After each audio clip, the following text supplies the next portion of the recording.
Long history. Random UK Prime Minister of the Week. The 40th Prime Minister, Neville Chamberlain.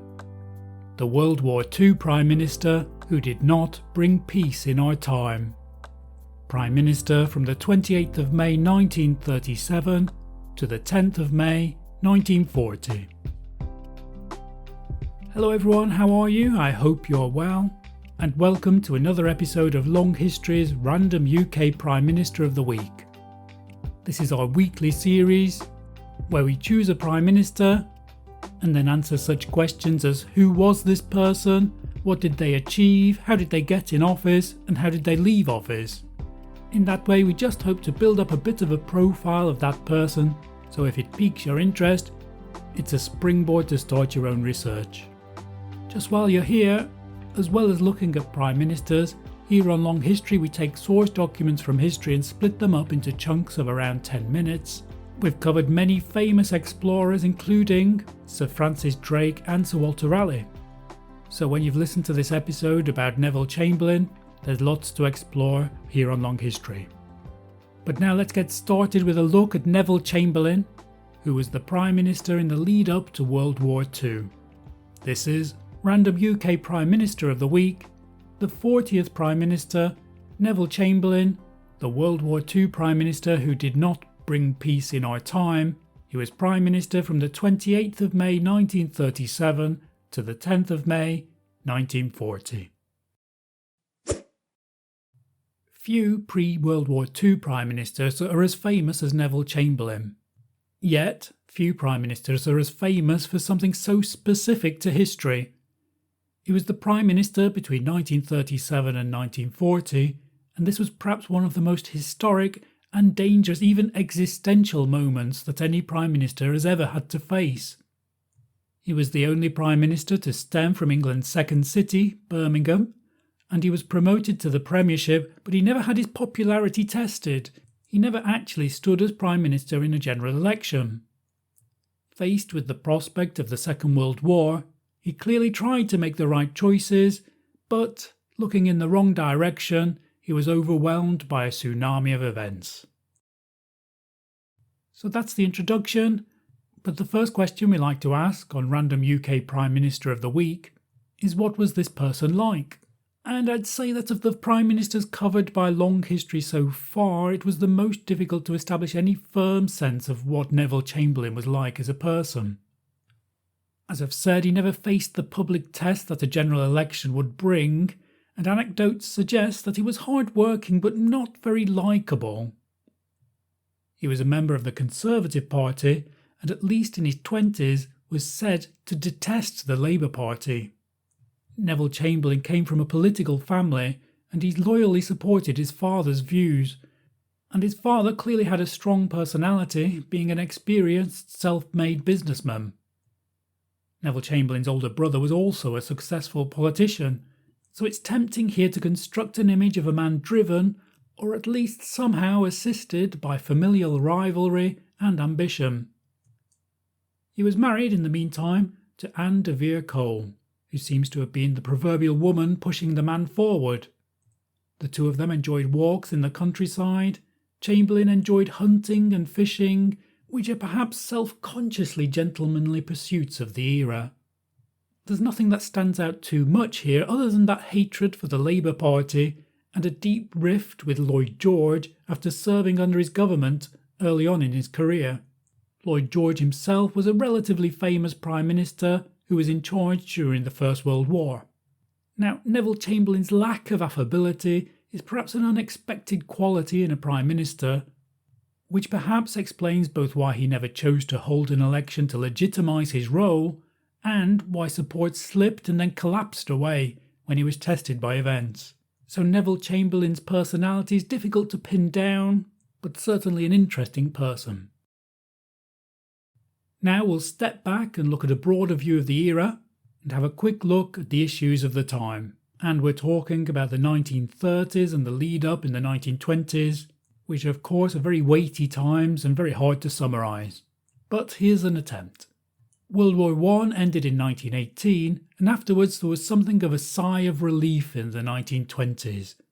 However, old wounds soon reopened, not least with the Wall Street crash in 1929, which in itself exposed long-standing issues in the UK's economy. The UK at the time was a country saddled with ageing Victorian infrastructure and increasingly uncompetitive industries.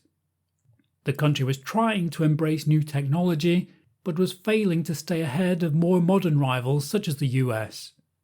Unemployment was high during the 1930s, leading to a series of hunger marches and the incessant rise of extremist politics at either end of the political spectrum. So that's the broader background for the UK. Now let's look a bit more specifically at the lives of people in the UK at the time. We've mentioned that there was an ageing Victorian infrastructure and increasingly uncompetitive industries, and these traditional industries included coal mining, textiles and shipbuilding. They were all in decline during this period. Although jobs in car manufacturing and the electricity industry would also rise during those years. In the interwar period, house building in the UK would boom, along with the sales of things like electric cookers and radios. Cinemas were also becoming increasingly popular. At this time in the UK, the school leaving age was 14. And we've managed to find a few statistics. A labourer working in the engineering sector earned 1 shilling and 2 pence per hour in those days. That would have been £3.74 or $4.63 in today's money. An assistant at the Woolworths retail store would have earned about £95 a week in today's money, or $117. So that's the briefest overview of the UK at the time. What was happening in the US, however? Well, just as Neville Chamberlain became Prime Minister, Franklin D. Roosevelt was in the 4th year of his term as President. And this was 1937, which was also the year when Michigan celebrated the centenary of its statehood. The next question we're going to answer is who could vote in the UK at that time? Well, as we've said, no one actually voted for Chamberlain. However, by this time the Equal Franchise Act had granted equal voting rights to men and women over the age of 21, which meant that 21 million people, that's 71% of the electorate, voted in the last elections before World War II. Those took place in 1935, and there wouldn't be more elections until the end of the Second World War. So that's a bit of the wider background. Now back to Chamberlain himself. Chamberlain, as we've said, was from a political family, with his father being an ambitious but ruthless self-made man who had forged his own path in life. His father did not go to university, he ran his own company, and apparently as a result he detested aristocracy. So Neville Chamberlain's father had served in a number of governments around the turn of the 20th century, being involved both in prompting and winning the Second Boer War of 1899 and 1902. Neville himself was born in March 1869 in Birmingham, and he was the third of 5 surviving children. The family had many ties to the Birmingham area, his father running his business there and rising to become mayor of the city. Neville was a middle child, and his father's political ambitions had initially been focused on his older half-brother Austin, who himself had a significant political career, serving as both Chancellor of the Exchequer and Foreign Secretary, and apparently he even won the Nobel Peace Prize. So it's clearly an ambitious and a political family. Whilst his brother had been destined for politics, Neville had been expected to go into business, which was why he studied metallurgy at Mason College, a predecessor for Birmingham University. Perhaps owing to that impressive father and older brother, he himself seems to have been pushed around by the tides of life, having not enjoyed his schooling at the prestigious Rugby School or his university education. And that drift only seemed to continue when he entered the business world. With his father's backing, or possibly his father's attempt to get his son out of the way and find him something to do, at 22, Neville Chamberlain went to the Bahamas for 6 years in an attempt to develop some farms there. But the whole scheme failed and lost the family a great deal of money. He returned and had a successful career in business, but things took a turn towards politics when he became a councillor in 1911, then an alderman of Birmingham in 1914, and then Lord Mayor in 1915, and he took a particular interest in city planning and housing reform. Chamberlain entered national politics when he became the Director of National Service in 1916. This meant he was the person with particular responsibility for organising people conscripted to the army. Lloyd George, who we mentioned previously, he was Prime Minister at the time, but his lack of support for Chamberlain in the role led to a rift that would never be healed between the two men. Chamberlain eventually resigned from the post and returned to Birmingham in 1917. At the end of the First World War, he re-entered national politics, where he stood for office as a Member of Parliament for the first time. He won his Birmingham seat for the Unionist Party, the party that would become the Conservative Party, in 1925. Chamberlain was 49 at that time, being the oldest person to become an MP, who then subsequently became Prime Minister. During the 20s and 30s, his career developed in politics. He first became Chancellor of the Exchequer in 1923, but the Conservative Party lost power only a few months later to usher in the first ever Labour government, headed by Ramsay MacDonald. So that's the early life of Neville Chamberlain, but the next question we're going to answer is, how did he actually become Prime Minister? So we've entered the 1930s now, and Chamberlain returned to the role of Chancellor of the Exchequer in 1931 in a national government. This is a coalition government put together when the previous Labour government collapsed due to a financial crisis. Ramsay MacDonald continued as Prime Minister for a while in charge of this new national government, but due to ill health, he was replaced by Stanley Baldwin in his third term as Prime Minister, and that happened in 1935. But these were tumultuous times, and Baldwin himself resigned from the post 2 years later. Apparently he'd only ever intended to stay 2 years in the job, and during this, his third time in office, and with storms brewing in Europe, it seems he resigned for someone who's more up to the task, recommending Neville Chamberlain for the job. Now at 68, however, Chamberlain himself wasn't a particularly young man. In fact, he was one of the oldest men ever to take up the job. And often in moments like these, a Prime Minister will call a general election to gain further legitimacy in the job from the general public. However, an election had already been held 2 years previously, and due to his own relatively advanced age, Chamberlain was already viewed as something of a temporary Prime Minister, only in charge until the next election when someone younger would take his place. He therefore didn't call a general election, and as it turned out, his popularity with the general public would never be tested with a national vote. His premiership began in 1937 and ended in May 1940, 8 months into World War II. So Neville Chamberlain is now Prime Minister, and what were his biggest achievements in the job?